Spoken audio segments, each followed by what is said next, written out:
You're listening to the Social Media Balance Podcast with David Reese. How did social media go from fun to detrimental? In today's episode, we're discussing how social media has negatively changed human behaviors. I'm curious. Obviously, as an entrepreneur that starts their own businesses, especially some that, thrive in terms of attention and marketing and advertising, social media, all that kind of stuff. At what Right. point, because you just mentioned that it's taken a turn, at what point did you realize that attention was becoming a problem as opposed to a currency or something that is beneficial towards the community?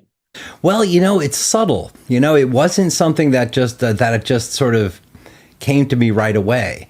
I started to realize that this was no the social media, that the tool that I thought it was going to be, the tool for connection, the tool to build community, the tool to even meet a mate and start a family.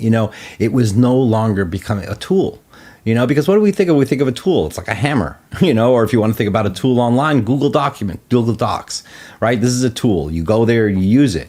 But if that tool is calling out to you and saying, hey, pay attention to me, it's not a tool. It's something else. And that's what social media does. It doesn't, every notification you get, everything that demands your attention, every way they find to get you to interact with their format, with their platform, is just psychological manipulation, and it has damaging effects. It's not just like, oh, that's bad that's happening. I mean, it's actually causing brain density loss. It's causing unbelievable conflict in the world. Everybody is isolated on their own little block, saying we're right, you're wrong, and there's no common ground anymore. Everybody's just like, I'm right, and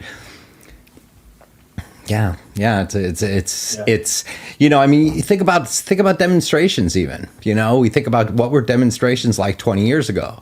Well, they were pretty tame. They were pretty peaceful. People came, they held up their signs, they said, that's bad, or this is good, or whatever it was.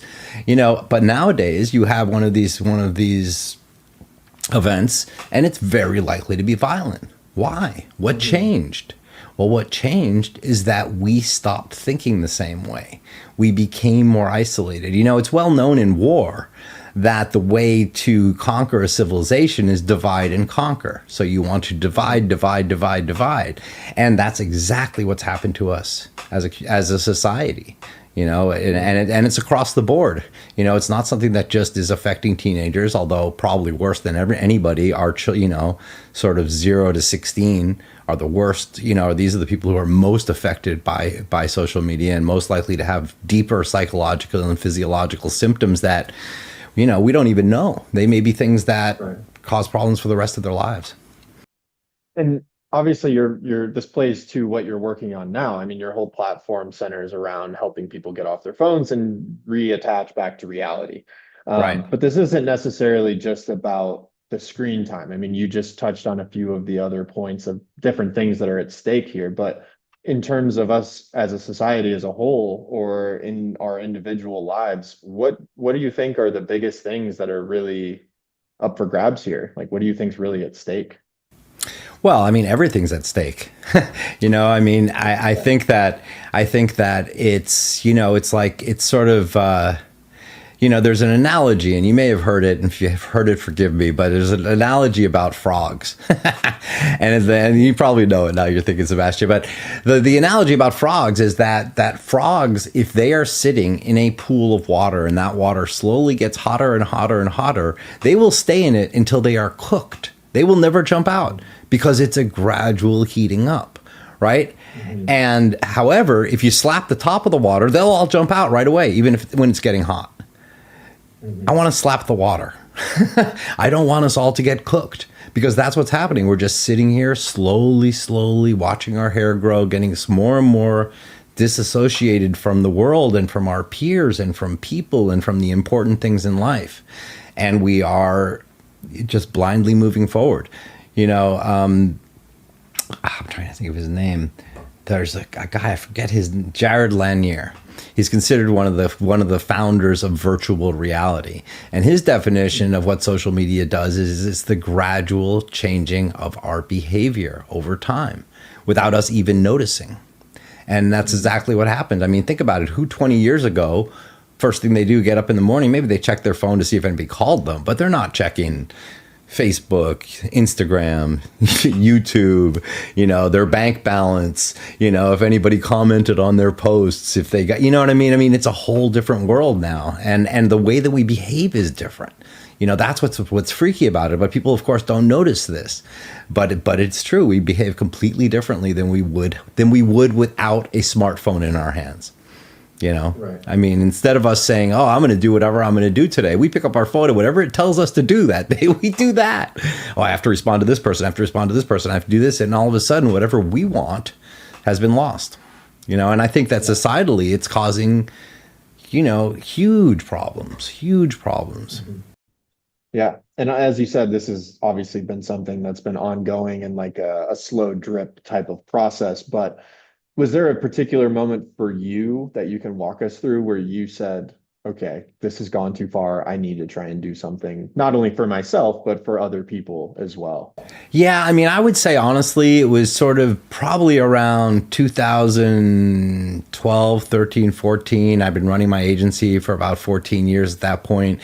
And it was clear that things were changing in a bad way. And I particularly noticed election results being affected. I noticed Brexit. I noticed things that wouldn't have happened without social media happening, and not happening because the vast majority of people in the world wanted them to happen, but because somebody knew how to use the system to psychologically manipulate us to do things which weren't necessarily in our best interests. Mm-hmm. And so that's when I really saw it change. And once I really saw it change, I sort of noticed that I was far further and further from it. My passion for the connection and the community and all that was about community and connection. It just wasn't happening anymore. And I realized that, and I kind of pulled back, and it took me a while. I was a little bit devastated. I didn't know exactly what to do. In a certain sense, I felt guilty.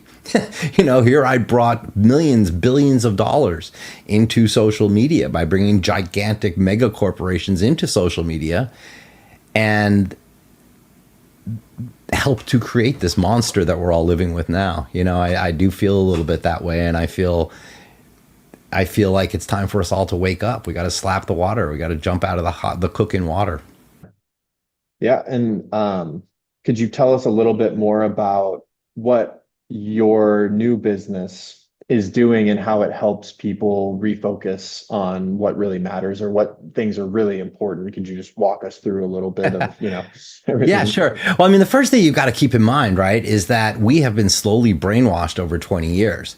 We are not even really thinking our own thoughts. If we spend 3 or 4 hours or more scrolling in a day, if we pick up our phone first thing in the morning and last thing at night are the things that we look at, we are no longer really in control of our own lives. We are letting somebody else dictate what we do or don't do. And I'm sorry, you asked a specific question. I feel like I lost the impetus of it. Oh, so you're asking me more about the program. So the first thing what I'm talking about is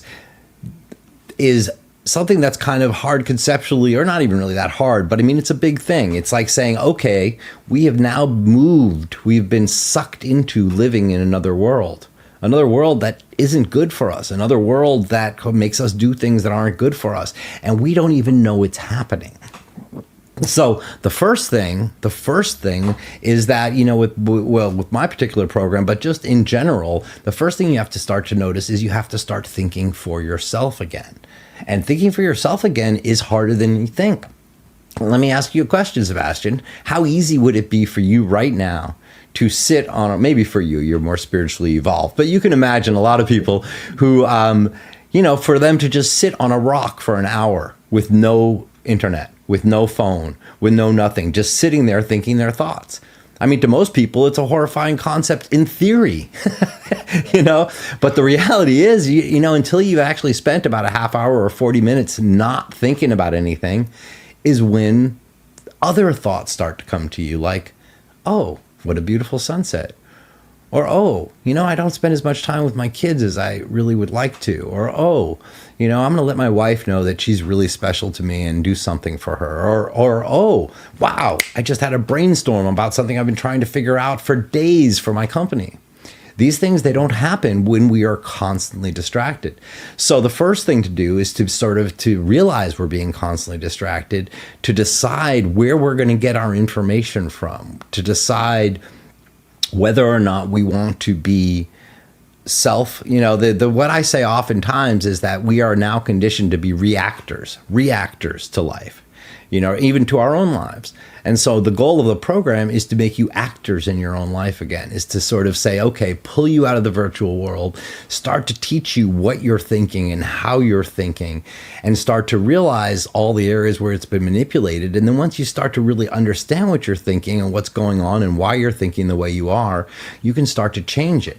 You can start to modify your behaviors, your habits, your lifestyle, because you're paying attention again in a way that not only is physically more healthy for you, because there are a lot of dangers with using social media, which we can talk about in a minute if you like, but it also gives you the space to start thinking about what you want to do. Hit the subscribe button to tune in to next week's episode. You're listening to the Social Media Balance Podcast with David Rees.